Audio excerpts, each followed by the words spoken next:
Tchã. Pronto. Tá lá.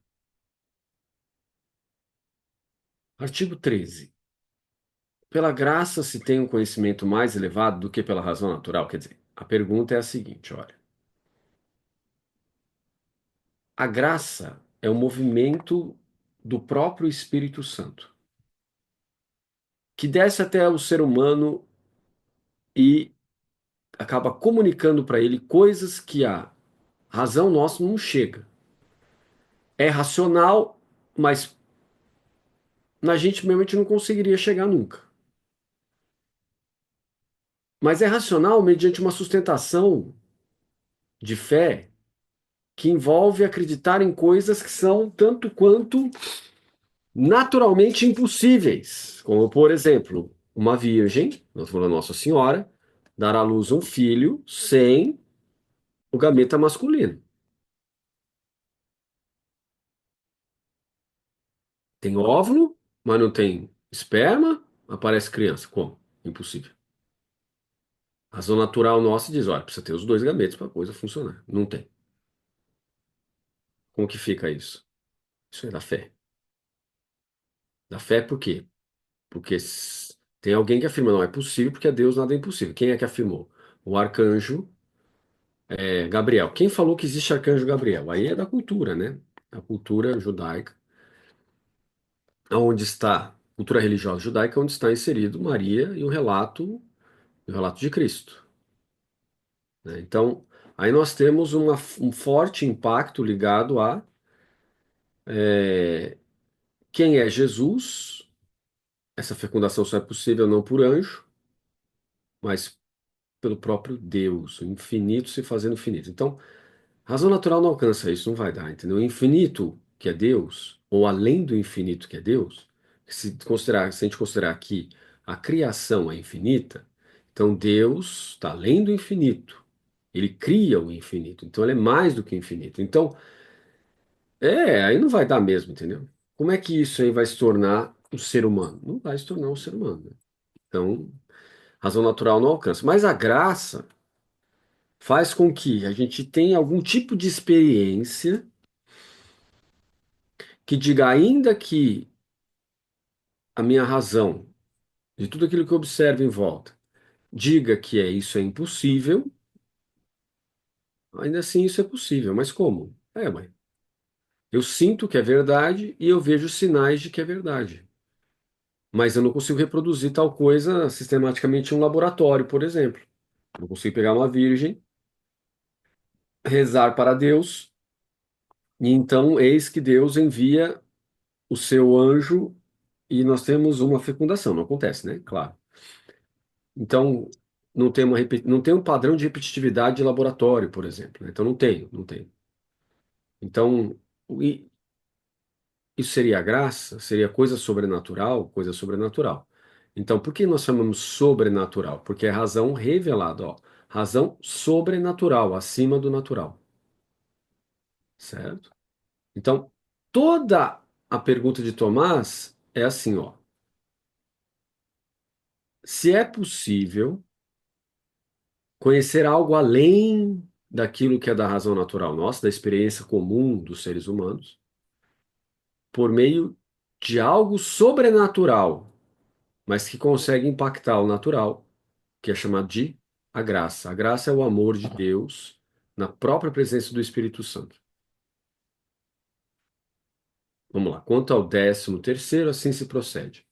Parece que pela graça não se tem conhecimento mais elevado de Deus do que pela razão natural. Com efeito, Dionísio escreve: quem nesta vida está mais unido a Deus está unido a Ele como ao totalmente desconhecido.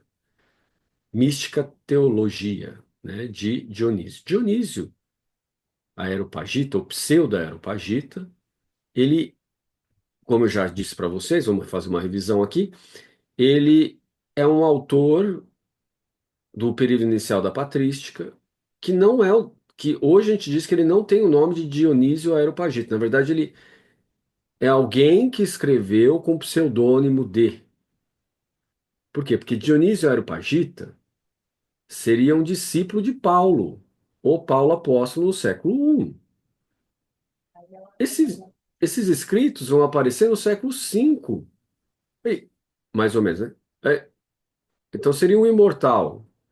Ou então foram descobertos textos como no Mar Morto, né? Dentro de odres que foram enterrados, mas não foi, né?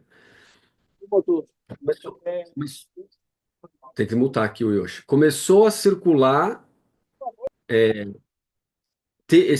começaram a circular esses textos.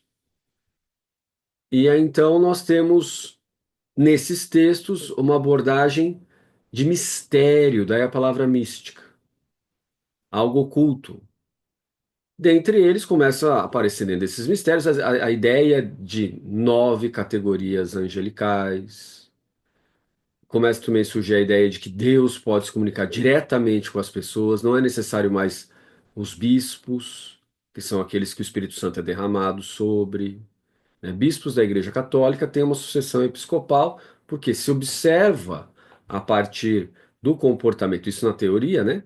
É, a partir do comportamento, quem são os bispos, né? Agora, o que impressiona a gente é ter canal que fala de anjos, que fala de milagres, etc., e dizendo que antigamente os bispos eram santos e que hoje os bispos não são mais santos e que Deus precisa enviar bispos santos para o mundo e padres santos. Isso é sempre, não é antigamente, não. Hoje está cheio de santo também. Ah, não, naquela época só que tinha santo, hoje está tudo corrompido, né? Mas aí é do intérprete, né? O intérprete projeta as expectativas dele na fala dele, e aí sai falando que ninguém mais é santo, que todo mundo tá corrupto, que a igreja é corrupta, que os bispos são corruptos, que os padres são corruptos, diácono também não presta, ninguém presta, só a cabeça dele que presta, né? Então aí não pode.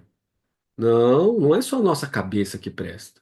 Só o que eu acho que é santidade. É Deus que levanta os santos, né? Essa é a lógica do sistema. E todo santo é santo. Pecador, por quê? Cristo é a cabeça, o corpo são as pessoas, a igreja, e só Cristo é santo que eu saiba, né? Ah, não, tem o Padre Pio. O Padre Pio passou por um processo de avaliação. Aí aparece aqueles filmes, né? Que o pessoal quer desqualificar ele, etc. e tal.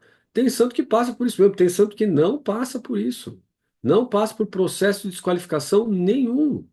Então, assim, tudo depende, né, dessa lógica que está aqui dentro do sistema, que diz, para alguns Deus coloca isso, para outros não. Então, essa lógica que está aqui, que tenta dar uma razão natural com apoio em Deus, dizendo assim, olha, isso acontece porque aquilo acontece porque esse porquê é a razão natural aliada à razão sobrenatural, que usa o argumento de que Deus está fazendo as coisas, certo?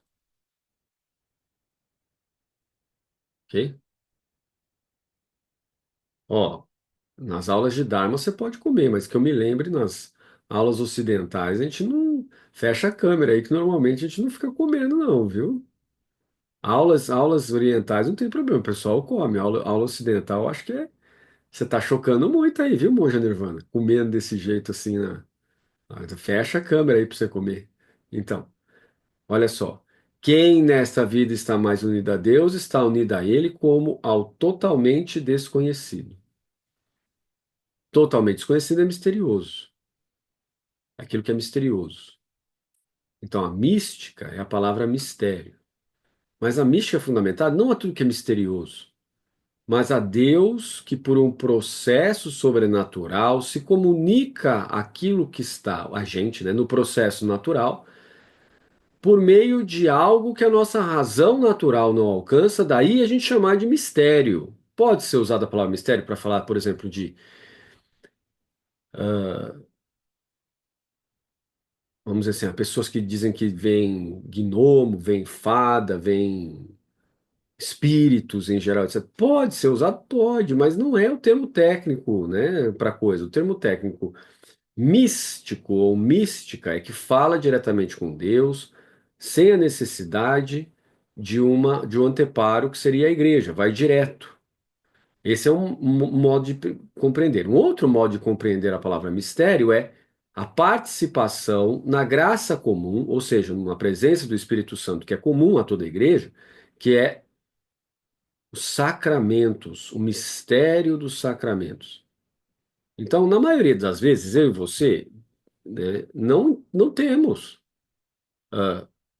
um movimento como os místicos. Ah, mas eu nunca li nenhuma vida de místico, eu não sei. Então, aí precisa dar uma lidinha, né? Porque a vida dos místicos falam exatamente disso, né? De Deus que se, que se mostra e se fala diretamente com a pessoa de uma maneira a- que leva a pessoa até a ficar em transe, e é um transe que manifesta. O que que é transe, né? Um estado mental de supressão, onde a pessoa já, as cinco faculdades sensoriais dela já não está mais aqui, neste mundo, está totalmente focada em Deus.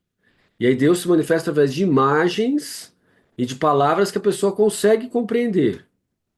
Isso seria experiência mística, que não é comum, quase ninguém tem.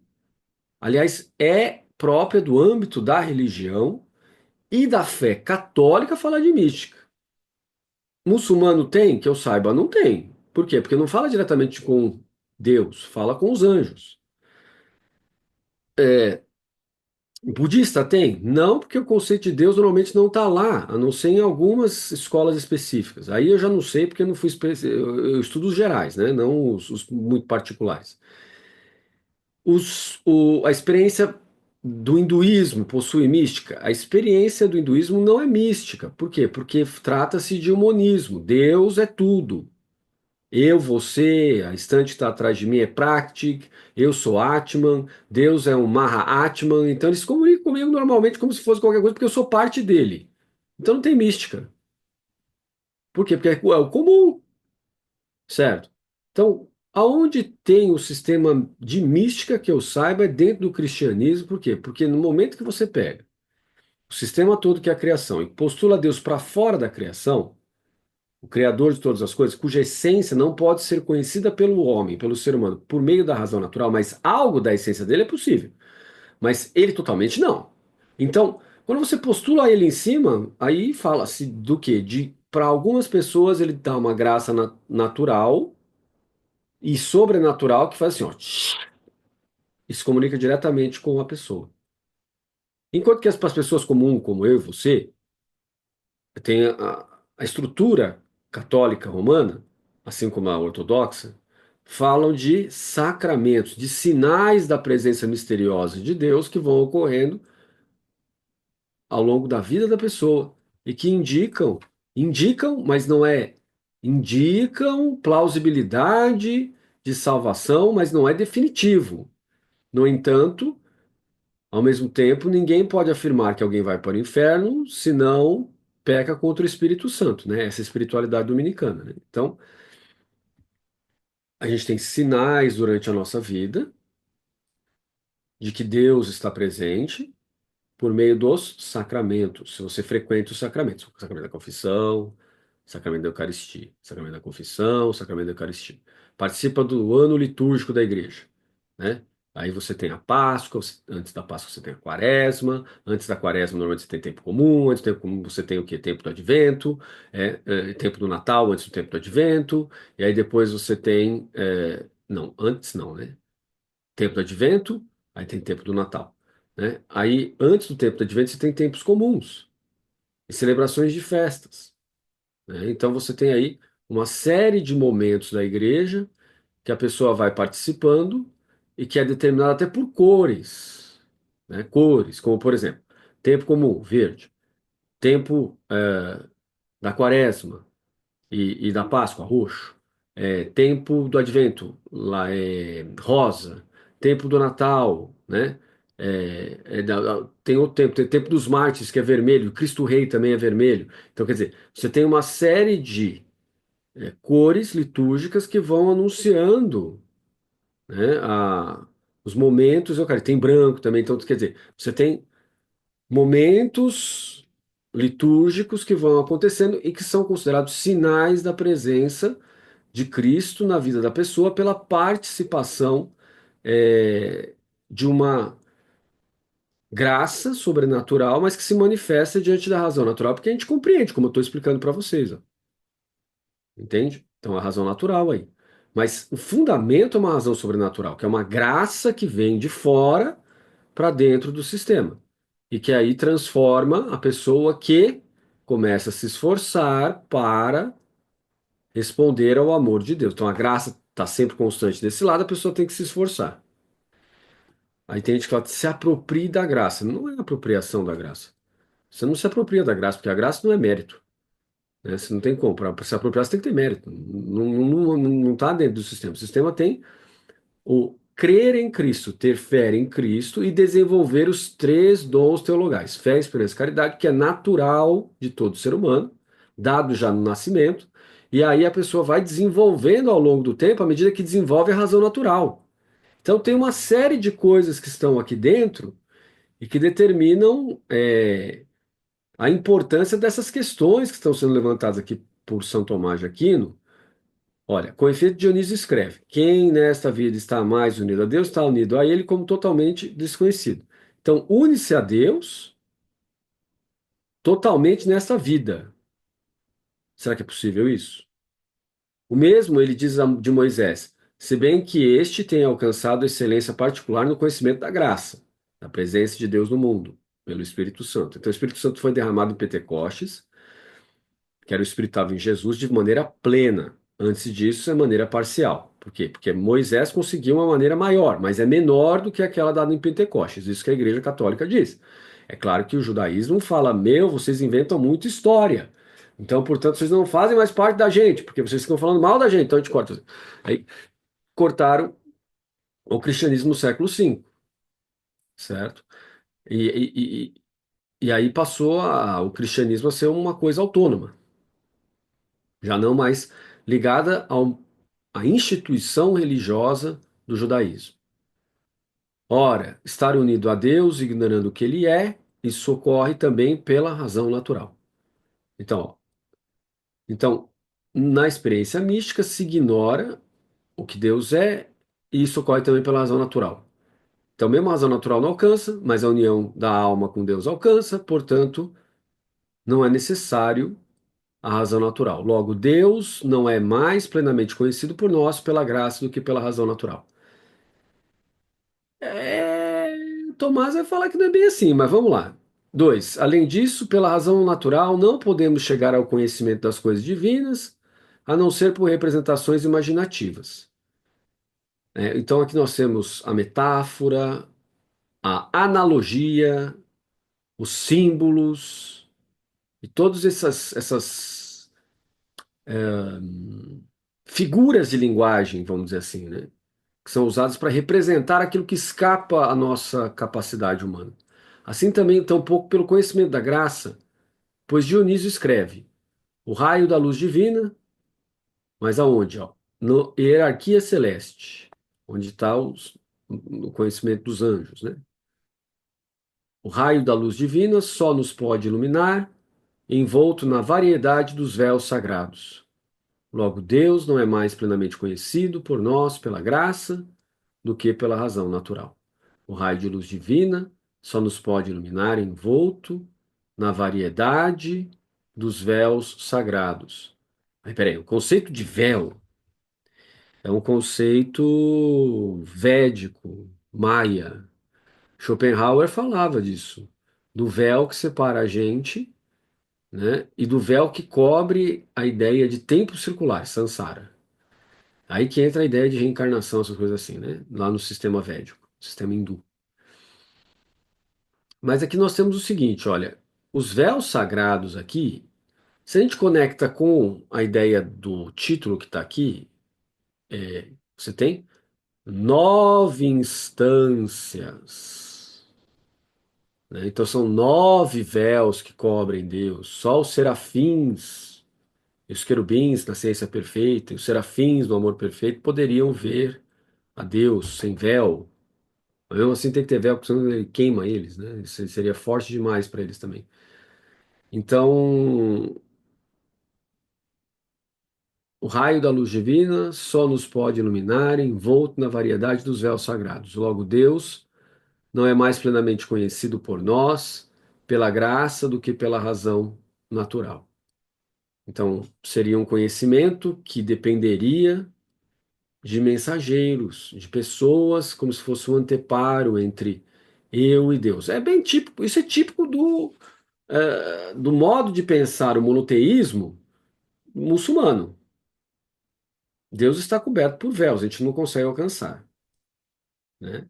Tá bom? Então, muçulmano, mais do que católico, mas católico também tem, como vocês podem ver. Então tem mais coisa comum com o muçulmano do que a gente está pensando. Católico tem muita coisa em comum com os muçulmanos. E aí fica esse negócio que o muçulmano é do capeta. Não é do capeta. Na variedade dos véus sagrados. Logo, Deus não é mais plenamente conhecido por nós pela graça do que pela razão natural. Pera, então no hindu tem véu sagrado? Tem. Não é sagrado no hinduísmo, né? É um véu que é sagrado porque tudo no hinduísmo é sagrado, né? Tudo provém de Brahman, tudo é emanação de Brahman, beleza? Do Deus Supremo. Tudo é emanação, tudo participa por natureza.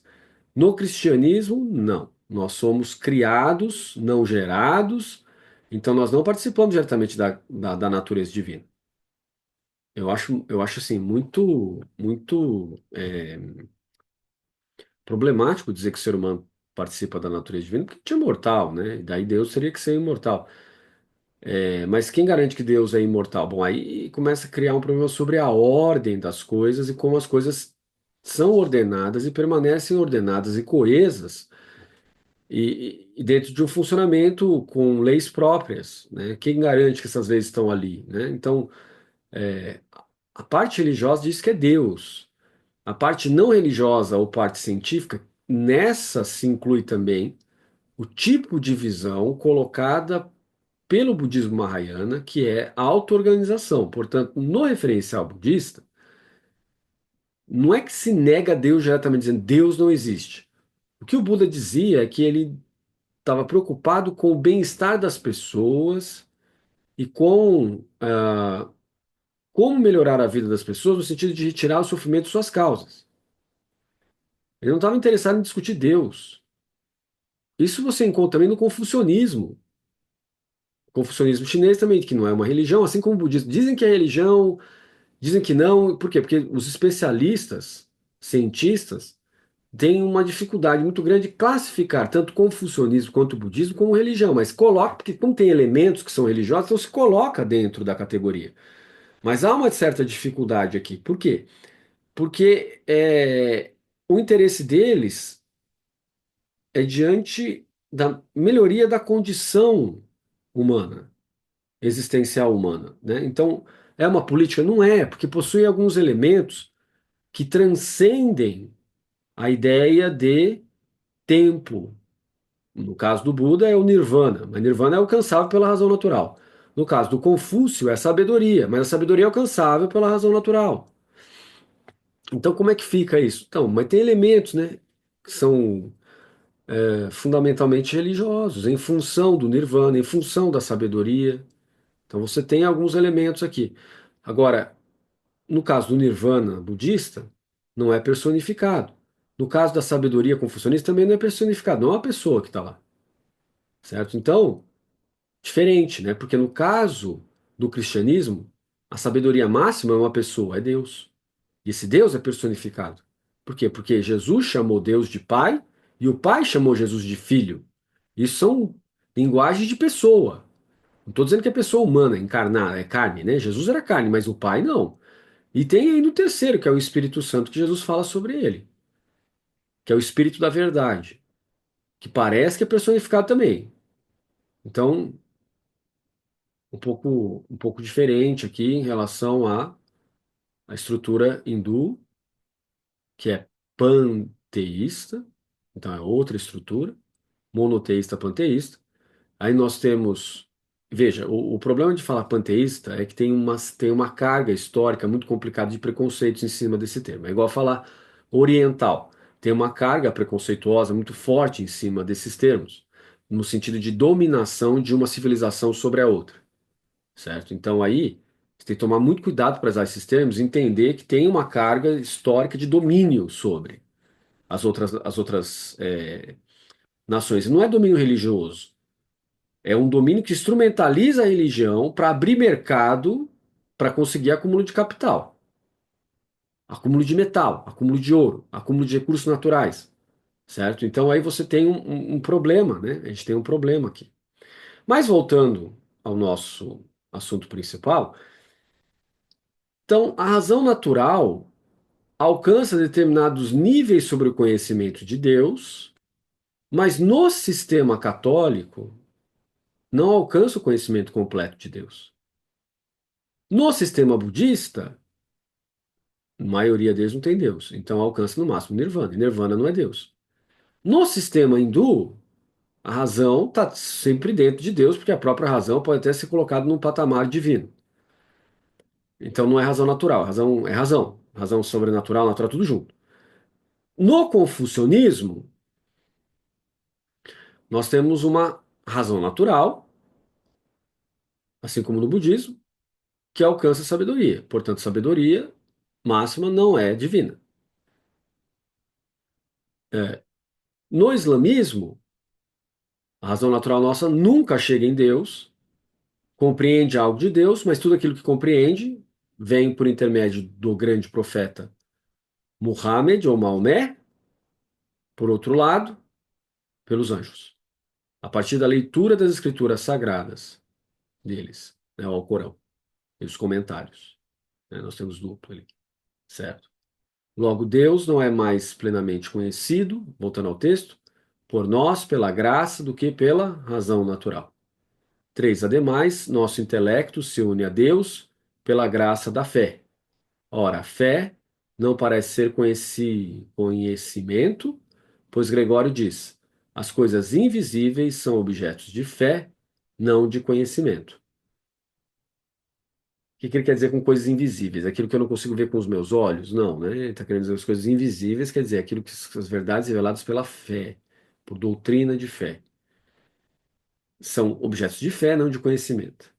Logo, a graça não nos proporciona um conhecimento de Deus mais excelente. Agora, em sentido contrário, o apóstolo escreve na primeira carta aos Coríntios, capítulo 2, versículo 10: Deus nos revelou por seu Espírito coisas que nenhum dos príncipes deste mundo conheceu. Isto é, segundo a glossa, os filósofos. Por que príncipes deste mundo? Mas príncipes deste mundo não é aquela frase de principados e potestades, forças tenebrosas do ar, o príncipe deste mundo. Não, meu filho, minha filha, está confundindo demonologia com o resto. Nem tudo no universo é demonologia. Tudo é demônio e tudo é anjo. Não, anjo e demônio tem seus lugares aí por aí. Agora, aqui não. Aqui que nós estamos falando, os príncipes são aqueles principais que buscam pela sabedoria. São aqueles que influenciam. Hoje nós temos influencers, né? No YouTube, né? Professor, você é um influencer? Lógico que não. É porque, lógico que não. Você está me influenciando com as aulas. Mas eu estou fazendo um monte de propaganda, colocando um monte de coisas que eu penso. Não, estou falando daquilo que é uma interpretação mais ou menos atual, que eu faço o quê? Um monte de interconexões para nos ajudar a pensar sobre a suma teológica. Eu não estou influenciando você nem doutrinando você. O problema do influencer hoje é que ele doutrina as pessoas. Ele fala, isso aqui é verdadeiro, aquilo ali não é. Entende? Então você tem que ser assim, você tem que ser assado. E tem um monte de gente que acompanha esse movimento de ser assim, O bom é que os católicos são muito espertos em relação a isso, né?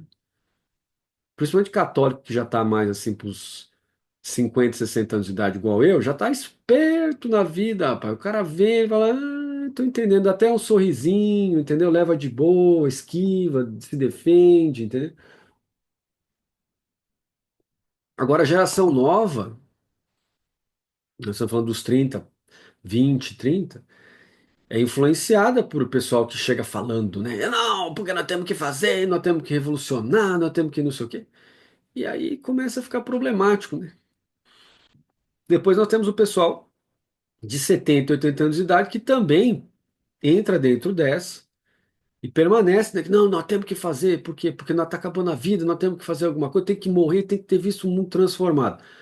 O mundo só se transforma com o retorno de Cristo. O mundo só se transforma pelas bem-aventuranças dos evangelhos. Não se transforma de outra maneira, é através de um cultivo diário de espiritualidade cristã, a pessoa se transforma, mas não mediante a exclusão dos outros. Quero a misericórdia e não o sacrifício, o Senhor diz, né? Então, eu tenho que tomar muito cuidado, porque a nossa vida, ela é uma vida que se atrela a essas diferenças no modo como a gente caminha, no modo como a gente desenvolve a nossa espiritualidade e o nosso amor por Cristo, né? Por meio da igreja, né? Desses sinais. É assim que a lógica do sistema católico funciona, que é muito distinta da lógica budista, muito distinta da lógica confucionista, e muito distinta da lógica taoísta, muito distinta da lógica muçulmana. Esses outros caminhos são errados, só o meu é certo. Tá correto pensar dessa maneira? Tá correto. Por quê? Os outros não levam para Deus? Não, meu filho, minha filha, vamos prestar atenção aqui numa coisa. Olha ali, ó a doideira, hein? É, claro que você pode pegar elementos de todas as espiritualidades, mas você tem a sua própria identidade, né? Como católico, né? Como católica, como cristão, como cristã, você tem a sua própria identidade. Você vai excluir as pessoas que acreditam nos outros sistemas? Claro que não. Por quê? Porque não sou eu que julgo, não é você que julga, é Deus quem julga. Vou fazer uma propaganda para se converter para poder salvar uma delas. Espera, primeiro Jesus diz assim: tira a trava do teu olho e depois tira o cisco do olho do teu irmão. Então, enquanto eu não tiver um patamar de espiritualidade reconhecida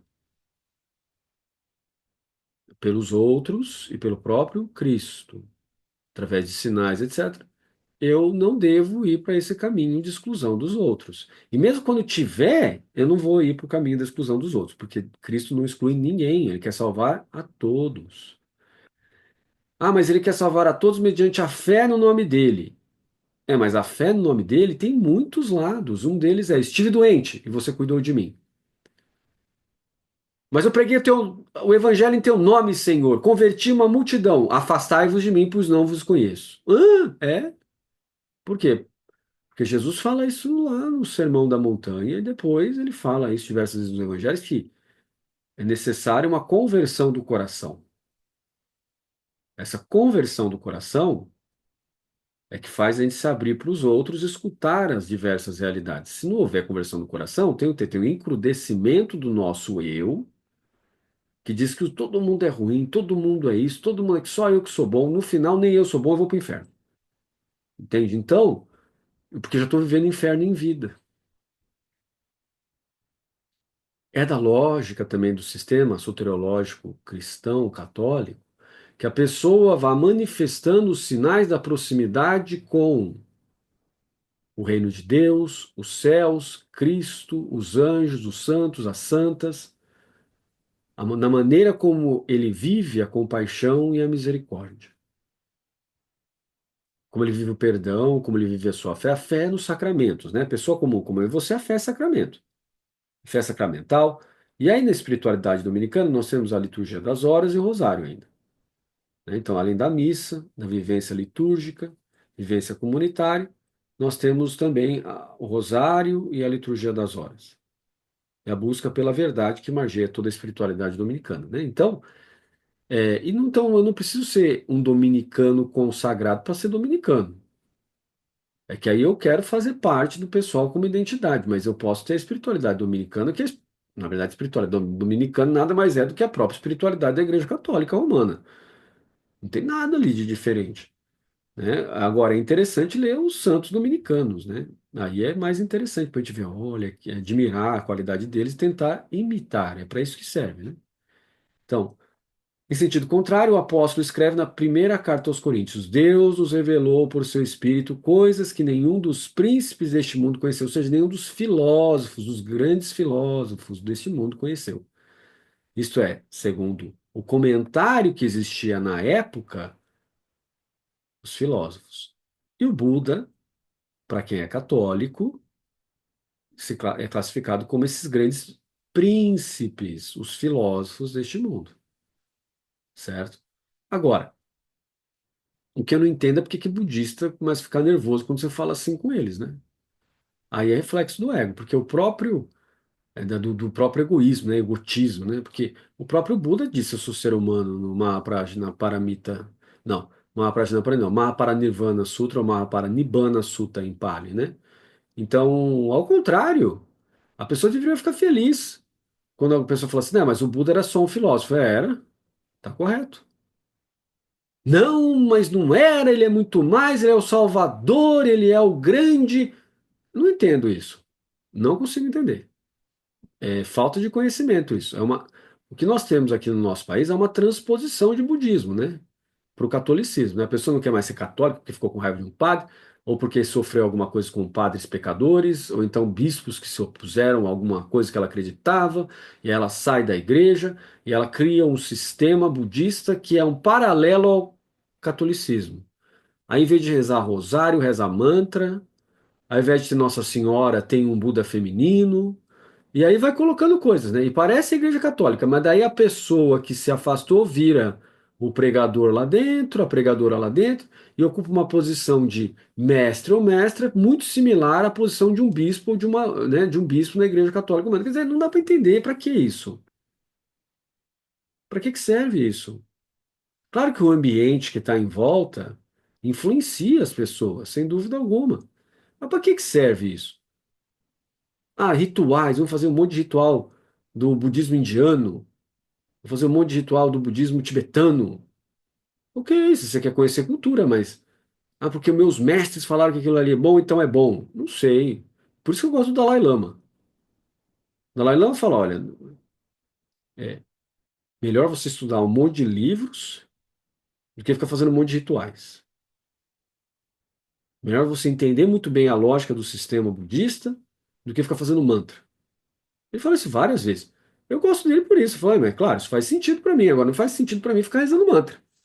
Om Mani Padme Hum, Om Mani Padme Hum. Tá, pra quê? Pra quê? Eu sei vários. Um Arapatsana-di, Ontari, Tutari, Turisama. Mas pra quê que eu vou ficar fazendo isso? Ah, pra eu ficar sentindo energia. Que energia é movimento. Eu vou ficar sentindo eu falando? Tá bom. Não, mas aí tem as energias, né? Ah, tem. Vai no laboratório pra ver se tem. Ah, você é muito cético. Claro, razão natural. Razão natural. Sou meio cético mesmo em relação a isso, vou morrer sendo. Razão natural. Ah, mas quando você reza Ave Maria? Eu não gosto muito de rezar Ave Maria. Eu rezo o terço meditado, justamente porque eu não gosto de ficar Ave Maria, cheia de graça, o Senhor é convosco. Não gosto. E Pai Nosso? Pai Nosso tem uma história. A história do Pai Nosso é: Mestre, os discípulos de João Batista têm uma fórmula na qual eles colocam a essência dos ensinamentos dele ali. O Senhor pode dar da essência dos seus ensinamentos? Ele fala, Pai Nosso que estás no céu. Uma estrutura de reflexão, assim como a Ave Maria é uma estrutura de reflexão. Ficar repetindo, repetindo, repetindo é coisa interessante para quem gosta. Eu acho mais legal rezar a liturgia das horas. Mas, mas e o rosário? Não é bom rezar todos os dias? É bom, tudo ajuda. Mas é melhor se for meditado com as palavras do Evangelho, né? Porque se não ficar só repetindo 10 Ave Maria, 20 Ave Maria, 30 Ave Maria, 40 Ave Maria, 50 Ave Maria. É bom. Se você gosta, ótimo. Eu eu não gosto tanto, entendeu? Eu não acho tão útil. Eu prefiro pegar a Ave Maria e ficar meditando sobre as palavras que estão lá. Eu me lembro que minha mãe falava assim, mas aí você não entra no barco quando eu era criança. Minha mãe falava, mas aí você não entra no barco com Nossa Senhora, onde você reza a Ave Maria como se você estivesse passeando no barco com Nossa Senhora e não sei o quê. Tá bom. Aí eu falava pra minha mãe, bom, mas aí eu não vou entrar no barco mesmo. Vocês entram lá que eu espero vocês aqui. Na hora que vocês voltarem do passeio no barco, eu continuo conversando com vocês. Entendeu? É meio afrontado, né? Isso aí. Lógico que eu levava umas broncas da minha mãe na hora que eu falava isso aí. Mas assim, é, existem várias maneiras de pensar e refletir sobre a graça. Não, se não gosta de rezar o rosário, não rezo aí. Mas eu tenho certeza que se você começar a rezar o rosário meditado, em cada Ave Maria você tem um trecho do Evangelho, você vai gostar. Por quê? Porque ajuda você a memorizar e você tem um parâmetro para tomar decisões. Certo? Então amanhã nós vamos passar aqui para o Respondo. Ah, hoje a gente não vai ver no Abdharma Coxa, hoje não dá tempo. Mas amanhã a gente vê aqui, entrando nessa parte do Respondo, daí eu coloco o texto budista para vocês verem as diferenças, tá bom? Então vamos tirar uma foto. Tá preso no Klaus. Agora sim, vamos. Nossa, Guilherme, que beleza, hein? Esse seu sorriso tá ótimo para o dentista. É, pronto? Beleza, então. Valeu, tchau.